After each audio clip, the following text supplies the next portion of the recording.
Hello friends, नमस्कार। मैं दिनेश पासवान भागलपुर बिहार से बोल रहा हूँ। मैं एक उद्यमी हूँ और भारतीय उद्यमी संघ का अध्यक्ष भी हूँ। आज हम एक विशेष टॉपिक पर चर्चा करने वाले हैं। जी हाँ, आदि गोदरेज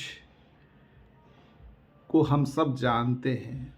तो गोदरेज एक ब्रांड है, एक ऐसी कंपनी है जो ब्रांड बन करके पूरे देश ही नहीं दुनिया में डंके बज रहे हैं। तो आज बिजनेस स्टैंडर्ड की एक संपादकीय में जो लेख लिखा गया है उसका टाइटल है ब्रांड का बचाव, और इसका एक बहुत बड़ा कहानी है। तो मुझे लगा कि इस पर केस स्टडी किया जाना चाहिए ताकि हम सब का ज्ञान बढ़ता जाए।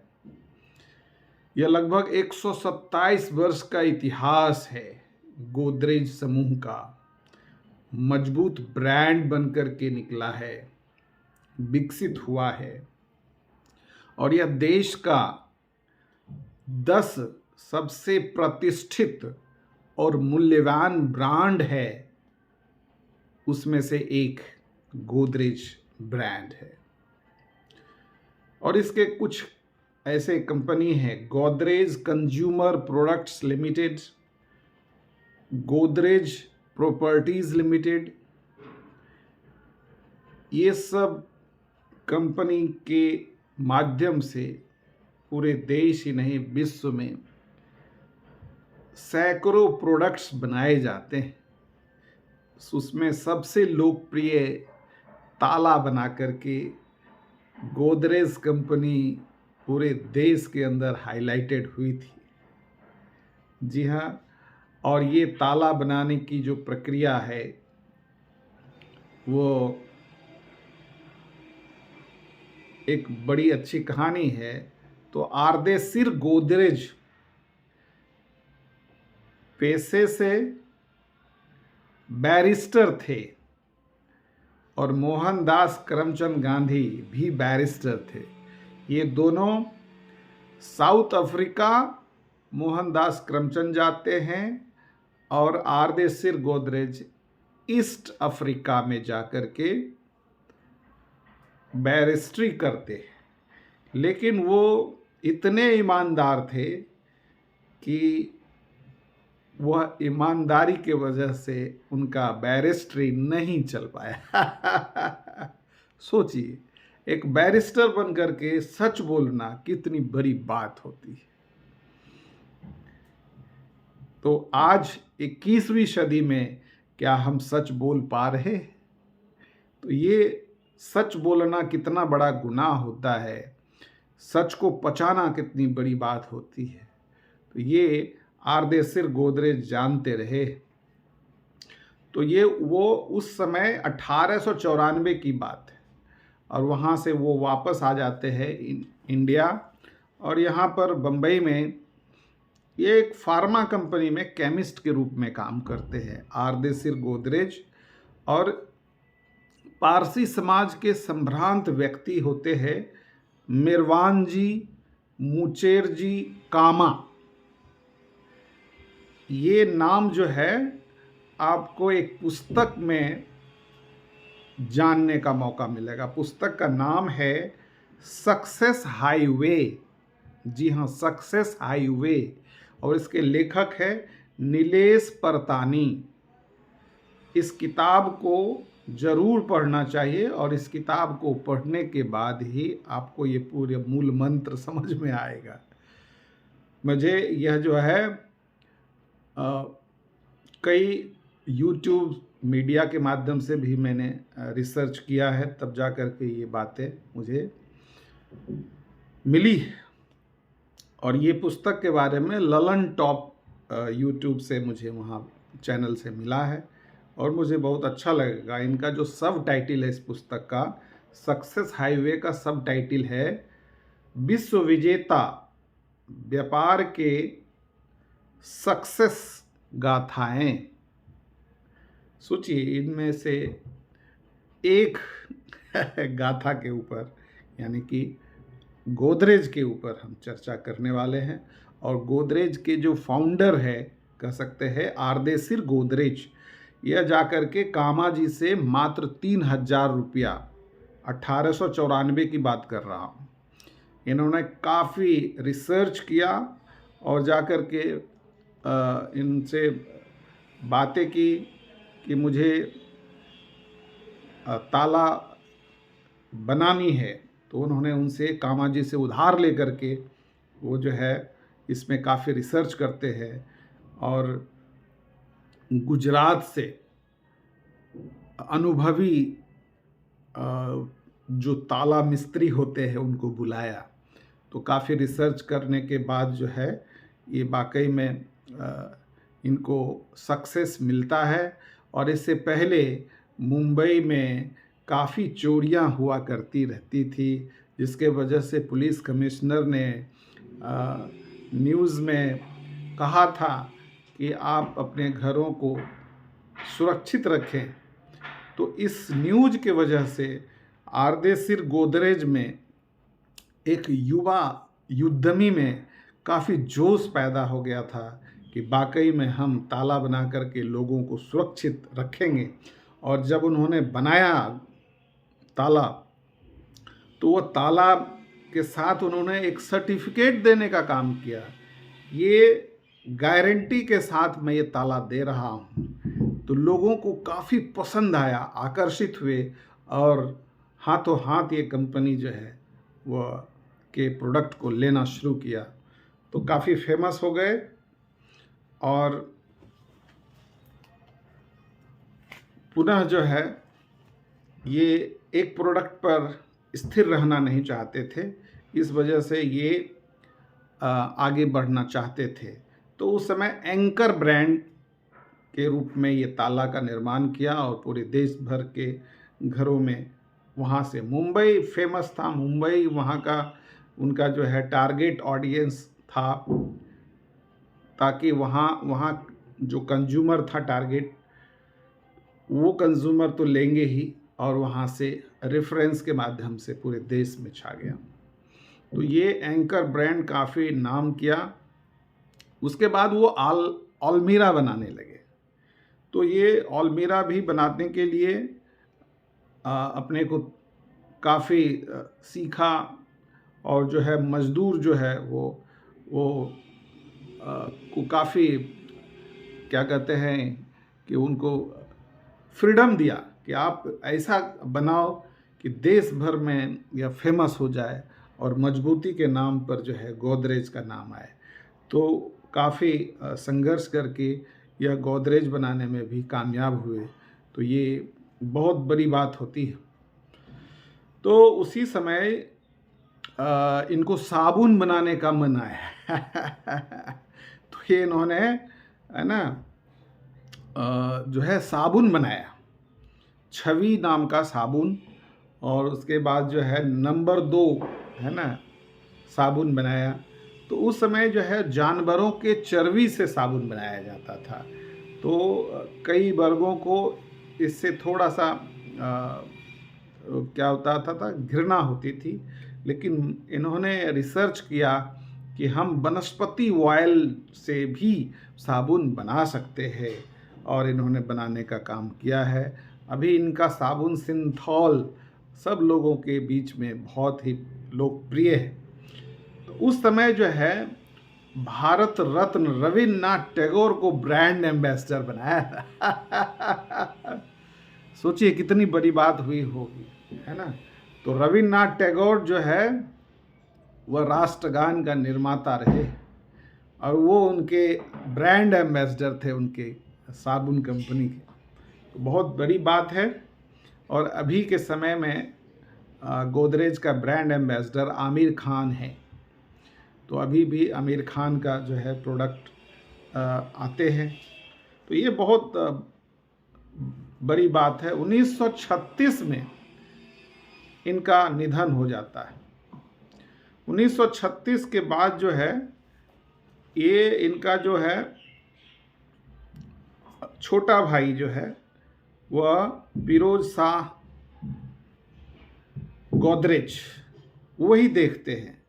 और फिरोज शाह गोदरेज के 4 बेटे थे। तो 4 बेटे में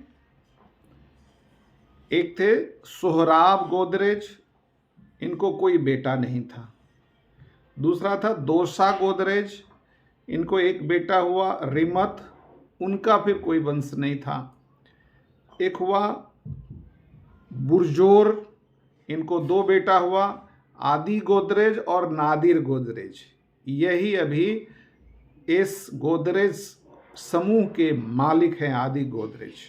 और चौथा था नवल गोदरेज, इनका 2 लड़के हुए, एक लड़की जमशेद गोदरेज और अस्मिता गोदरेज। यही 4 लोग हैं। तो अब बंटवारे की बात इसमें आया हुआ है। इसी वजह से संपादकीय में यह बंटवारे की बात आने लगी है कि गोदरेज समूह जो है अब बंटवारे की ओर है। और इनके पास जो है 3,400 एकड़ जमीन है मुंबई के अंदर। और यह जो है 1 सदी से ऊपर जमीन है। तो ये जमीन के पीछे भी बहुत बड़ी कहानी है।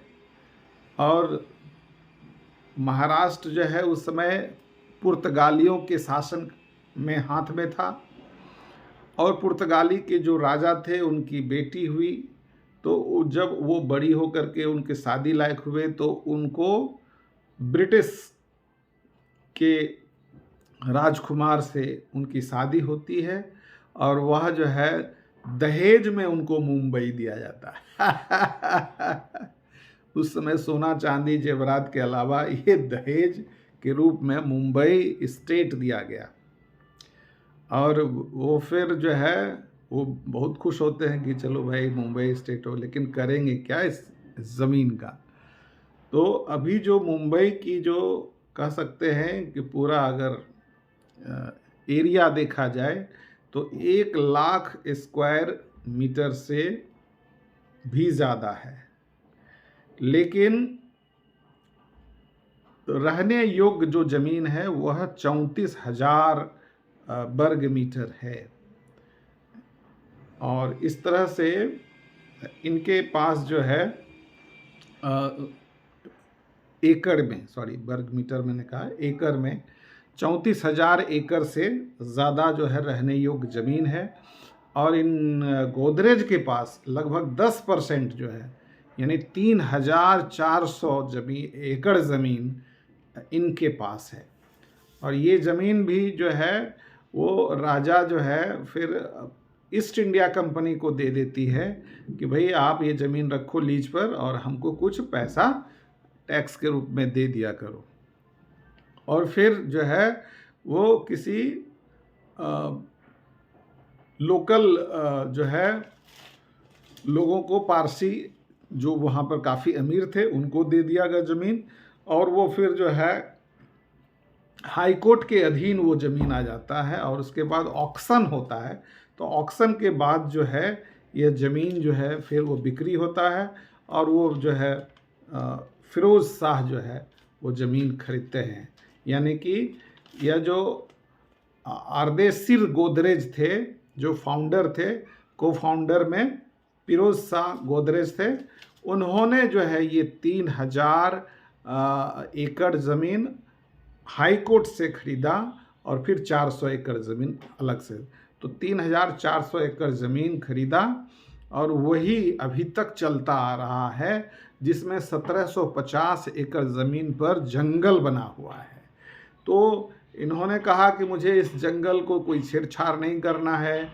300 एकड़ ज़मीन पर जो है वह स्लम बसा हुआ है, स्लम लोगों का पॉपुलेशन है, गरीब गुरबा वहाँ पर बस गए हैं। तो वो भी ज़मीन छोड़ करके कहे कि हमारे पास जो बचता है ज़मीन उसी पर हम कंस्ट्रक्शन का काम करेंगे। तो लगभग 1,000 एकड़ ज़मीन जो है वह विशुद्ध रूप से उनका बचा हुआ है।